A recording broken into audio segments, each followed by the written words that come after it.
අද මම ඔයාලත් එක්ක ෂෙයා කරගන්න යන්නේ මගේ බර්ත්ඩේ ෆොටෝ ෂූට් එක හැදුනේ කොහොමද කියලා.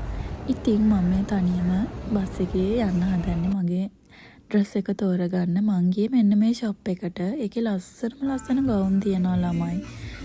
ඒක තියෙන්නේ නිගම්බු මේන් රෝඩ් එකේමයි. ඒක අලුතෙන් ඕපන් කරේ ෂොප් එක. මේ ෂොප් එක අලුතෙන් ඕපන් කරේ.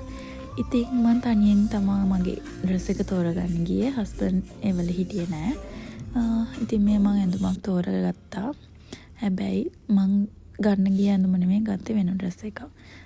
මං ඉතින් නේල්ස් දාගත්තේ තනියම ගෙදර.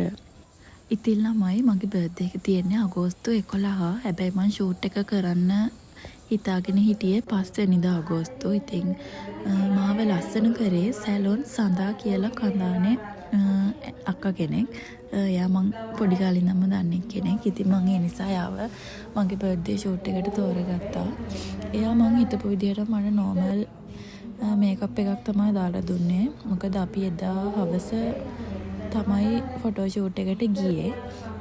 ඉතින් හවසේදී මට ගොඩ ලොකු මේකප් එකක් දාන්න ඕන උනේ නෑ. මොකද මං එච්චර මේකප් දාගෙන ඉන්න කැමති නෑ. ඉතින් මං ඒ නිසා නෝමල් මේකප් එකක් එයාට දාලා දෙන්න කිව්වා. ඉතින් මේ තියෙන යාගේ සැලොන් එක. ඉතින් අපි ගියේ උස්සට කෙයාවේ බීච් එකට. මේ ඉතින් මගේ ෆොටෝග්‍රැෆර් මෙයා තමයි. හැබැයි ෆොටෝ ගන්න ෆොටෝග්‍රැෆර් විදිහට හිටියේ මගේ ඥාති වෙන මල්ලි කෙනෙක් කවින්දු කියලා. කවින්දු ෆොටෝග්‍රැෆර් මල්ලියට ගොඩක් තැන්ක් යු මගේ ෆොටෝස් ටික ඊළඟට මගේ වීඩියෝස් මට ලස්සනට හදලා දුන්නට. ඉතින් මේ වගේ චූටි වීඩියෝ ටිකක් තමයි මට ගන්න පුළුවන්නේ. ඒවලේ පොඩ්ඩක් වැස්ස පැස්සෙන්නේ නැහැ. හැබැයි වහින්න වගේ තමයි කාලගුණේ තිබ්බේ. අපි හිතපු විදිහට අපිට ෆොටෝස් ගහන්න බැරුව ගියා. ඉතින් මේ තියෙන මට හම්බුන බර්ත්ඩේ ගිෆ්ට්ස් ටික. ඉතින් මගේ මේ vlog එක අද චූටි vlog එකක්.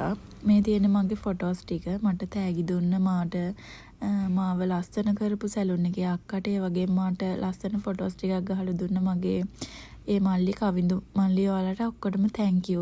ඒ වගේම විශේෂයෙන්ම thank you කරන්න ඕනි මගේ හස්බන්ඩ්. මං කියන ඕනම දෙයකට හා කියනවා. ඒ වෙනදා වගේ හැමදාම මාත් එක්ක ඉන්න. Thank you for watching. Bye.